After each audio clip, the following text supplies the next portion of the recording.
برادران ملت اسلامیہ السلام علیکم ورحمۃ اللہ وبرکاتہ۔ الحمد للہ الحنان المنان الذي خلق الانسان وعلمه البيان والصلاة والسلام على رسوله سید الانس والجان وعلى آلہ واصحابہ ذوی الخیر والإحسان، اما بعد فاعوذ باللہ من الشیطان الرجیم، بسم اللہ الرحمن الرحیم۔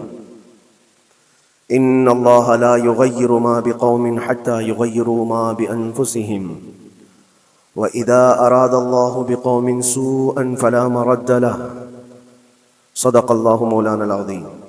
بارگاہ رسالت مآب صلی اللہ علیہ وسلم میں درود پاک کا ہدیہ پیش کریں۔ اللہم صلی علی سیدنا محمد معدن الجود والکرم وآلہ واصحابہ الکرام وابنہ الکریم وبارک وسلم صلاة دائمة سرمدا ابدا۔ حالات زمانہ کے اعتبار سے اور ہماری حالتوں کے اعتبار سے ایک بہت ہی عمدہ شعر ہے جو بالکل صادق آتا ہے۔ قوت فکر و عمل پہلے فنا ہوتی ہے، قوت فکر و عمل پہلے فنا ہوتی ہے جب کسی قوم کی شوکت پہ زوال آتا ہے۔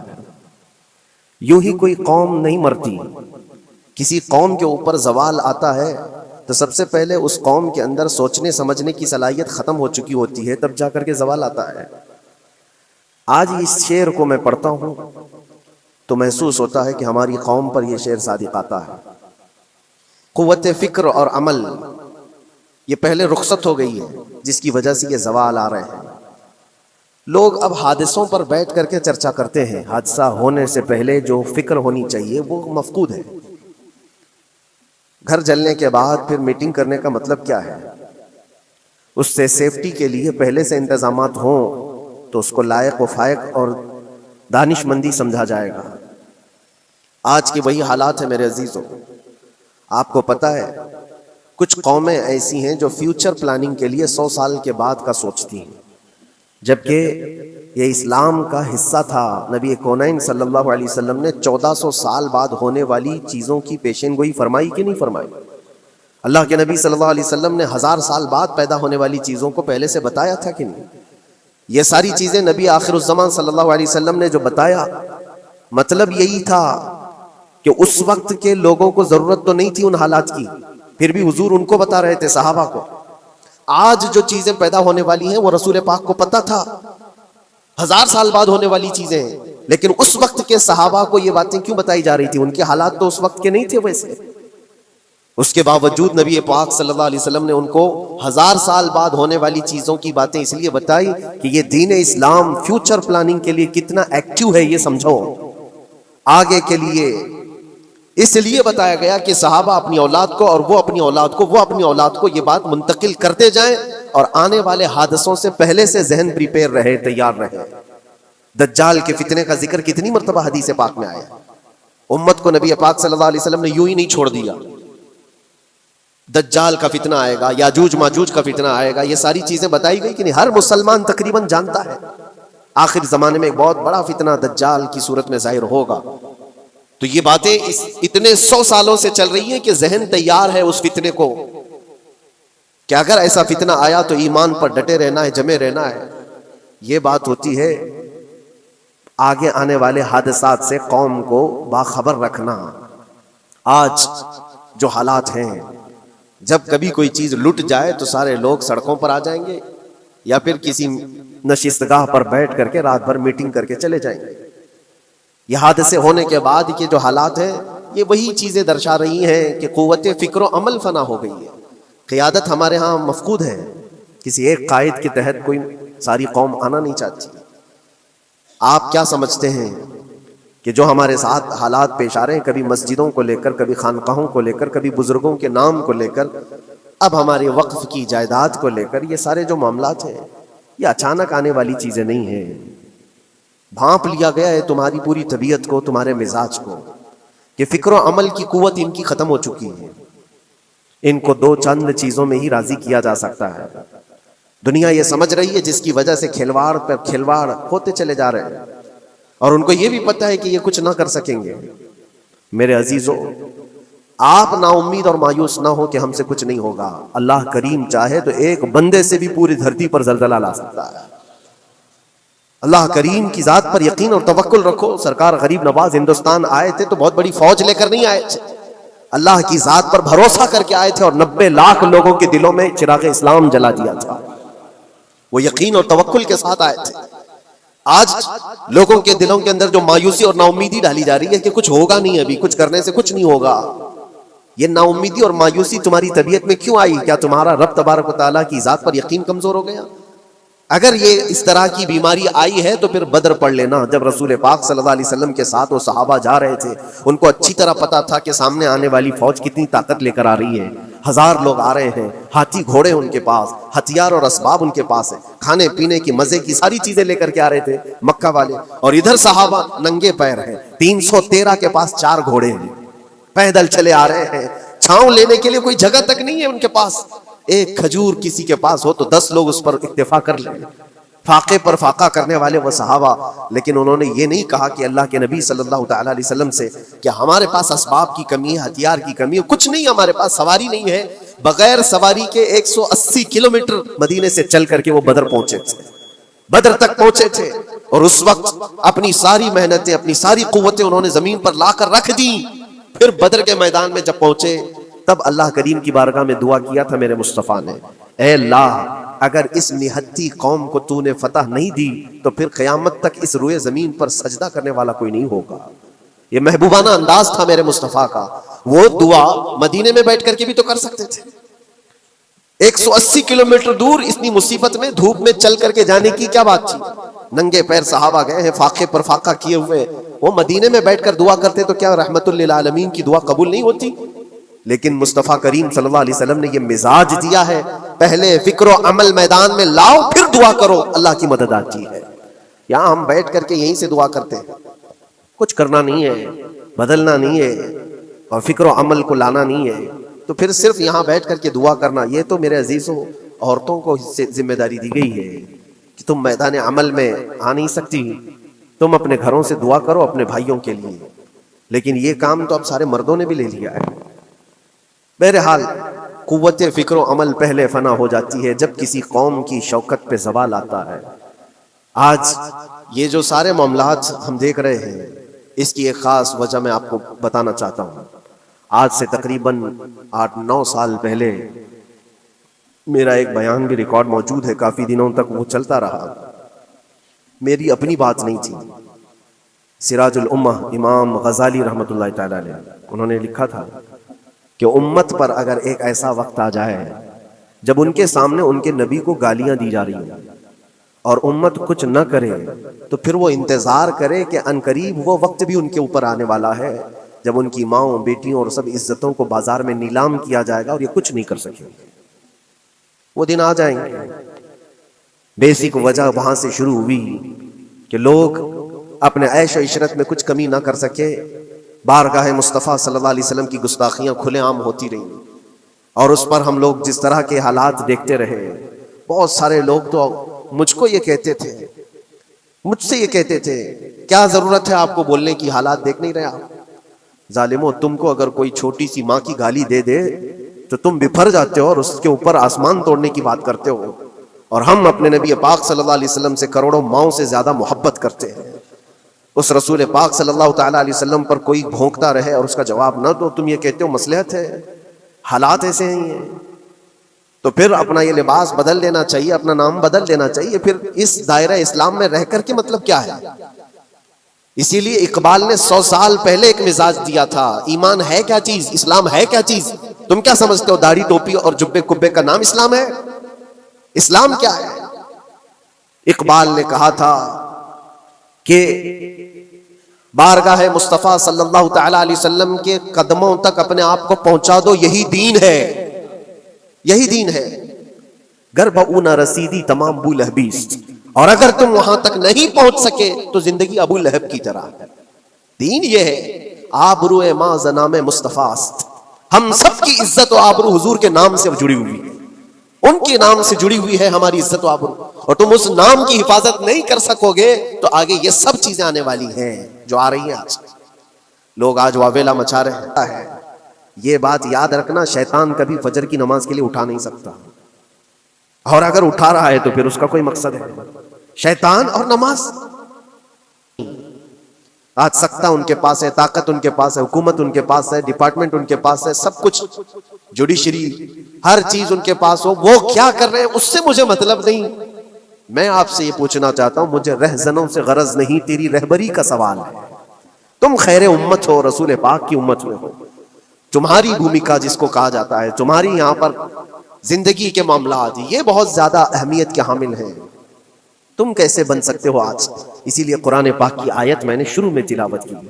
رب ذوالجلال فرماتا ہے ان اللہ لا یغیر ما بقوم حتی یغیروا ما بانفسہم، بے شک اللہ تعالیٰ اس وقت تک کسی قوم کی حالت نہیں بدلتا جب تک وہ قوم خود اپنی حالت بدلنے کی کوشش نہیں کرتی۔ جب تک اپنی حالت بدلنا نہیں چاہتے اس وقت تک اللہ تبارک و تعالیٰ نہیں بدلے گا۔ وَإِذَا أَرَادَ اللَّهُ بِقَوْمٍ سُوءًا فَلَا مَرَدَّ لَهُ، اور اللہ تعالیٰ کا یہ جلال بھرا ارشاد تو سنو، یہ 13ویں پارے کی سورہ رعد کی آیت ہے۔ اللہ کریم فرماتا ہے اور جب اللہ کسی قوم کے ساتھ سختی کا معاملہ کرنا چاہے، پکڑ کرنا چاہے، تو پھر کوئی طاقت اس کو ٹال نہیں سکے گی۔ رب تبارک و تعالیٰ جب کسی قوم پر عذاب لانا چاہے تو کوئی اس کو ٹال نہیں سکے گا۔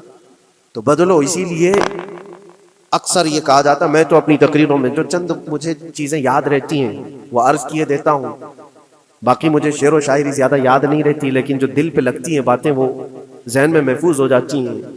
کسی شاعر نے کہا تھا جگہ جگہ کے تھک چکے ہیں تمہیں یہ ہنگامے، نشاتے لذت خواب گراں بدل ڈالو۔ کیا مطلب ہے؟ روز ایک ایک ہنگامہ ہوتا ہے، تم کو جگا رہا ہے، اٹھ جا اے مسلمان اٹھ جا، نشاتے لذت خواب گراں بدل ڈالو، لمبی نیند سونے کی جو عادت پڑی ہوئی ہے اس مزے کو بدل ڈالو۔ غلط روی سے منازل کا بعد بڑھتا ہے، مسافروں رویش کارواں بدل ڈالو۔ شاعر نے کہا ہے ادھر ادھر کی لے میں چلتے رہو گے تو منزل لمبی ہو جائے گی۔ جس راستے پر تمہیں چلنا ہے اگر بار بار ادھر ادھر مڑتے رہو گے، غلط روی اس کو کہتے ہیں، غلط چلنے سے منازل کا بعد بڑھتا ہے، منزل لمبی ہو جاتی ہے، جہاں پہنچنا تھا وہ پہنچ ہی نہیں پاؤ گے۔ اسی لیے شاعر کہتا ہے مسافروں رویش کارواں بدل ڈالو، قافلے کے چلنے کا جو طریقہ ہے اس کو بدل لو تم۔ یہ پوری کی پوری بات ہم پر فٹ ہوتی ہے، چلنے کا انداز بدل ڈالو اے نوجوانوں۔ جہاں کسی کے گھر میں آگ لگی وہ دھواں اٹھ رہا ہو، اور اگر کوئی نوجوان اندر بیٹھ کر کے یہ کہتا ہو کہ یہ ساون کا موسم ہے یا پھر یہ ابر رحمت ہے، تو اس کی سوچ پر ہم کیا کہیں۔ جہاں آج پوری قوم قسم پرسی کے عالم میں ہو، امت محمدیہ کے یہ حالات آج دیکھ رہے ہیں، روزانہ دیکھ رہے ہیں۔ تم شیئر تو کرتے ہو، ہر جگہ شیئر کرتے ہو، اور سارے ریلز پر تم جو دیکھتے ہو ہنگامے روز، صرف ہندوستان کے نہیں پوری دنیا بھر کے، فلسطین کے مظلوم بچوں کی لاشیں دیکھتے ہو اور شیئر کر کے آگے بڑھ جاتے ہو، ان کی چیخیں، ان کے راکھ کے ملبے، ان کا ڈھیر، ان کے تباہ و برباد گھر، ایک ایک قبر میں 80 لوگوں کی لاشیں، یہ سب کیا تم نہیں دیکھتے؟ شیئر کر کے آگے بڑھ جاتے ہو۔ یہی تو ہنگامے ہیں جو تمہیں دھگا رہے ہیں، جگہ جگہ کے تھک چکے ہیں تمہیں یہ ہنگامے خود ہی تھک گئے، یہ اٹھتا نہیں ہے، اٹھتا نہیں ہے۔ ایک دور وہ تھا 100 سال پہلے کا جب یہاں پر موجود انگریز اس قوم کو دیکھ کر یہ کہنے پر مجبور ہو گیا تھا یہ فاقہ کش موت سے ڈرتا نہیں، ذرا بھوکیوں پر بھوکا رہتا ہے لیکن موت سے ڈرتا نہیں۔ روح محمدی اس کے بدن سے نکال دو، روح محمدی ان کے بدن میں تھی، انگریز تھر تھراتے تھے۔ اس قوم کا کوئی جواب ہی نہیں ہے۔ سب سے زیادہ اگر کسی چیز سے ڈرایا جا سکتا ہے تو موت سے، اور یہ قوم ایسی ہے کفن تو اپنے کندھے پر لے کر گھومتی ہے، جہاں موت آ جائے سو جائے۔ یہ فاقہ کش موت سے ڈرتا نہیں ذرا، روح محمدی اس کے بدن سے نکال دو۔ یہ کس کی بات تھی؟ انگریزوں کی بات تھی۔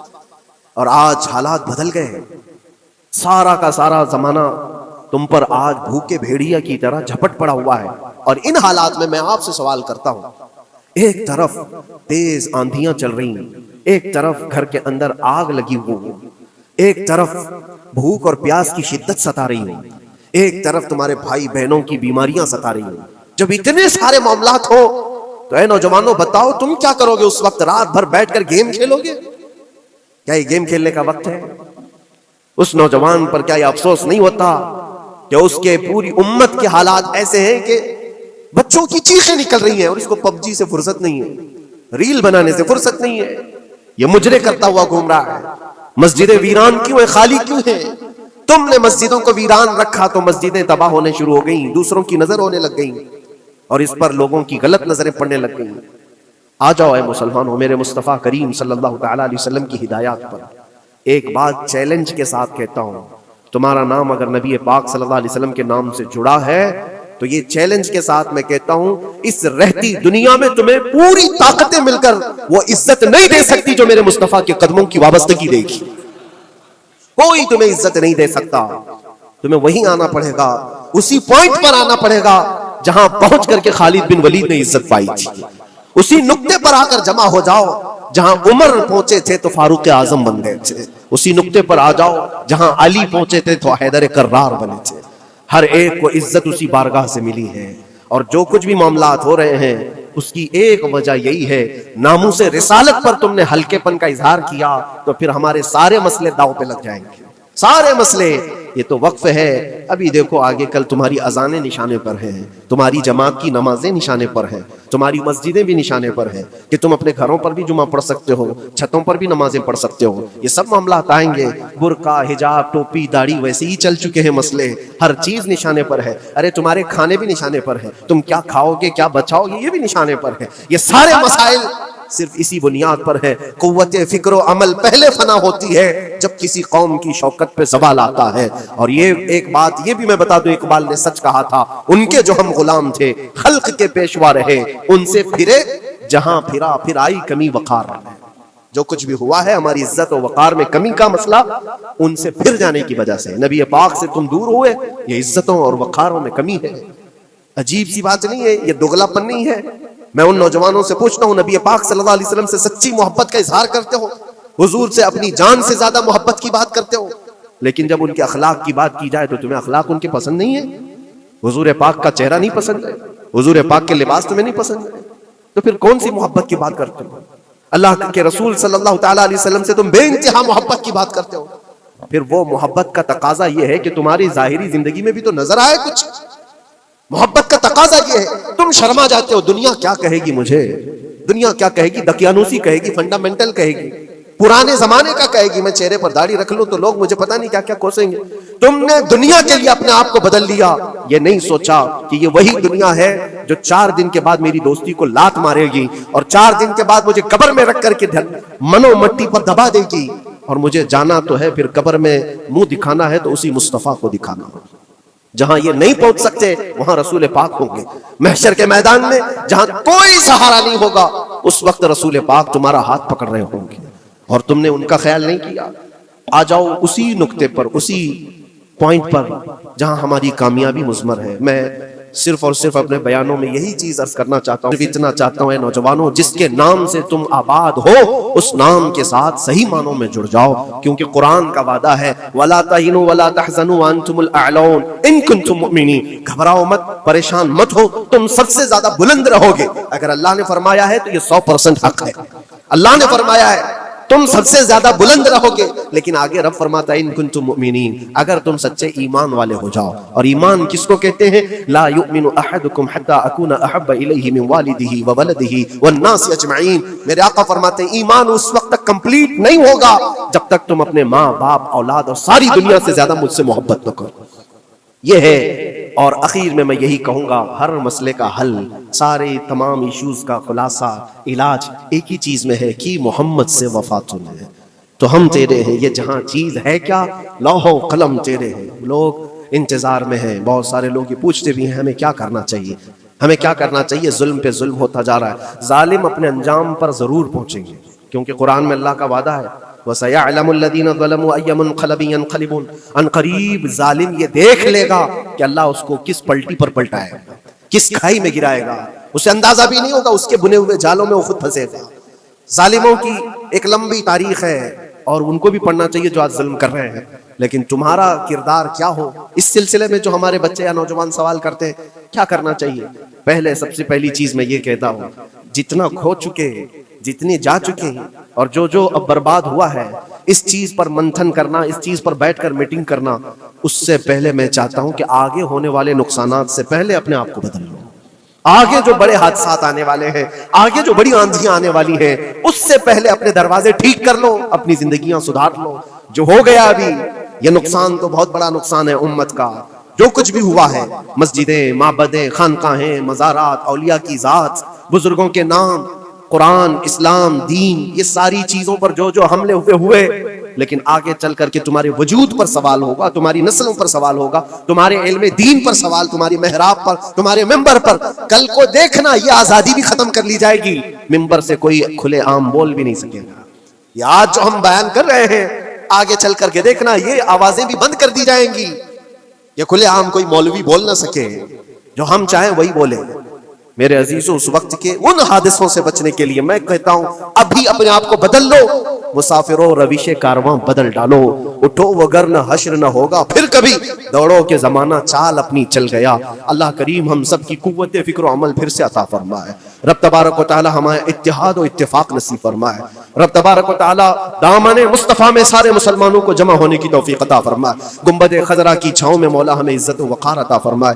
رب تبارک و تعالی ظالموں کو جلد ان کے ٹھکانے پر پہنچا دے.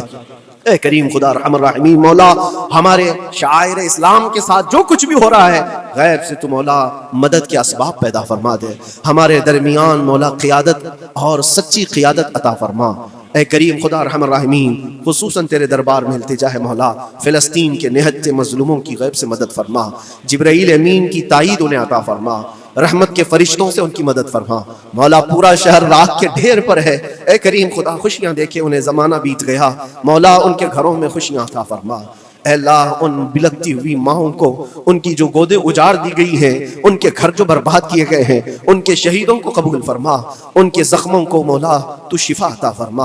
اے کریم خدا خصوصیت کے ساتھ ان کے، ہمارے اور تیرے دشمنوں کو ہلاک و برباد فرما دے. ان کی زمین ان کے لیے تنگ فرما دے. ربنا وآتنا ما وعدتنا على رسلك ولا تخزنا يوم القيامة انك لا تخلف الميعاد برحمتك يا ارحم الراحمين. وآخر دعوانا الحمد لله رب العالمين.